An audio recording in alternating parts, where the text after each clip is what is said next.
Hi, everyone. Welcome to Living Wisdom and Dharma World. Today, I'm going to share the teaching of Master Shangyen of Dharma Drum Mountain, one of the four major Buddhist communities in Taiwan. This teaching is about how lay people can practice in daily, worldly affairs. This teaching provides a really practical direction for every lay Buddhist. Please enjoy it, and may your following his guidance lead to enlightenment. Here is the teaching. Dear Bodhisattvas and devoted practitioners, Amitabha, today I would like to share with you a very important topic, one that concerns the direction of practice for every lay Buddhist. Many lay people often ask me, Master, we have to work, care for our families, and deal with worldly affairs. Can we still truly cultivate the Dharma? Must we renounce the world to practice genuinely? Isn't it impossible for ordinary householders, burdened by karma, to achieve any realization in this life? Whenever I hear such words, I feel both sorrow and responsibility, sorrow that so many misunderstand the Dharma, and responsibility to reveal the truth. Not long ago, a businessman who had practiced Buddhism for 5 years came to see me. He said, Master, I have to manage my company, entertain clients, and supervise employees. I hardly have quiet time to cultivate. Should I hand over my business and focus solely on chanting the Buddha's name? I asked him, what do you think cultivation means? He hesitated and said, chanting sutras, meditating, bowing to the Buddha perhaps? And there lies the problem. Too many people narrow practice down to religious rituals, thinking cultivation only happens in temples, and that outside the monastery there is no way to practice. This is a serious misunderstanding. The Buddha established the Dharma not only for the ordained few, but to guide all beings toward awakening and liberation. Among the Buddha's disciples, there were countless lay practitioners who attained enlightenment, laymen like Vimalakirti, whose wisdom surpassed even many monks. Today, I want to share with you the priceless treasure left to us by the Sixth Patriarch Huineng, the verses on the formless practice Wushang Song. Though brief, this teaching contains the complete essence of lay cultivation. Out of deep compassion, Huineng knew not everyone could leave home life, so he distilled the practice into 10 key points that enable us to cultivate amidst daily life, to attain Buddhahood amid rice, oil, salt, and tea.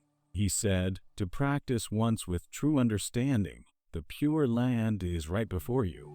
If we follow these 10 points, enlightenment is not distant. The pure land is here and now.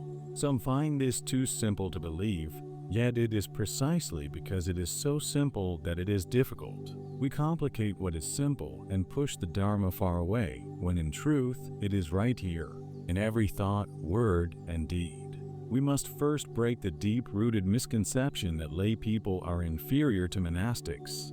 In the Buddha's time, many lay disciples attained the fruits of arhatship and bodhisattvahood. The Buddha never separated the worldly and the sacred. Both are paths to awakening. Wearing robes or living in monasteries does not define cultivation. Sincerity of heart does. True practice is not in appearance, but in the transformation of the mind. Monastics have their advantages, freedom from worldly ties, but lay people have their own. The opportunity to practice amidst the challenges of human relationships, family conflicts, and work pressures. To keep a pure mind within chaos, that is real strength. Thus, Huineng compassionately revealed 10 principles of formless practice, each perfectly embodying both worldly virtue and transcendent wisdom. They teach us how to be awakened without rejecting daily life, how to live in the world yet transcend it. The first point is to live with equality and uphold moral conduct. True discipline is not about external rules, but about inner purity and respect for all beings. When your mind is equal and compassionate, you naturally avoid harming others. This is genuine morality. The second point is to cultivate meditation through honesty and sincerity. Real meditation is not just sitting cross-legged, but keeping your heart upright and your actions sincere. Wherever your mind is pure and focused, that place is your temple. The third point is to show gratitude and filial piety toward parents, for lay people's practice begins with family. True compassion starts with honoring and caring for those who gave us life. The fourth point is to maintain harmony among siblings, cherishing kinship over wealth and pride. Letting go of grievances sustains peace within families. The fifth point is to be respectful and yielding in social and workplace relationships. Yielding is not weakness but wisdom. When we let go of contention, our hearts become vast and free. The sixth point is to practice patience and stop the cycle of hatred. Enduring without resentment cuts off the chain of anger.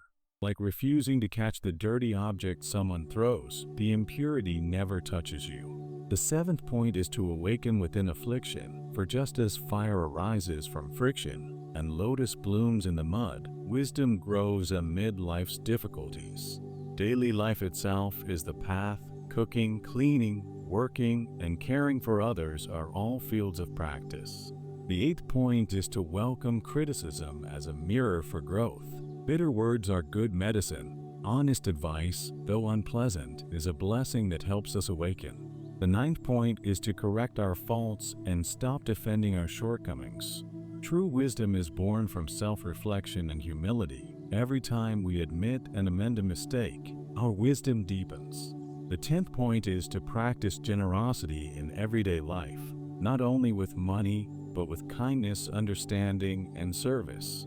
A smile, a helpful act, or a few kind words are all forms of giving that create immeasurable merit. These 10 points are not theoretical. They must be lived and practiced daily, in our homes, workplaces, and communities. Begin now from this very moment.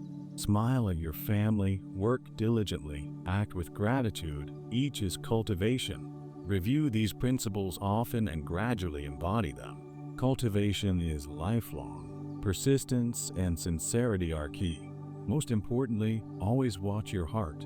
Purify your intention, act with true compassion, and practice for the sake of awakening. As the Sixth Patriarch taught, Bodhi arises from the mind. Seek not outside yourself. Enlightenment is not elsewhere, it is within. The Western Pure Land is not 10 trillion Buddha lands away. It is in your present awakened thought. When your mind is pure, this very moment is the Pure Land. When your mind is awakened, this very mind is the Buddha.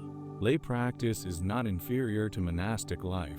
What matters is whether you truly transform your heart. Do not belittle yourself or think your karma too heavy. Every being possesses Buddha nature. Each of us can attain Buddhahood. The lay path may be challenging, but it is also the most genuine and profound. If you sincerely follow Huineng's 10 points, practice them earnestly in daily life, you will surely achieve realization and move toward enlightenment. May all lay practitioners establish firm faith, embody the Dharma in every moment, awaken soon, and attain perfect Bodhi. May we all break attachment, awaken compassion, open wisdom, and benefit countless beings, fulfilling this precious human life, repaying the Buddha's grace, and honoring our innate Buddha nature. Namo Amidba. If this teaching touched your heart, please like, share, and subscribe to Living Wisdom and Dharma World. May all beings awaken to compassion, boundless freedom, and our innate Buddha nature.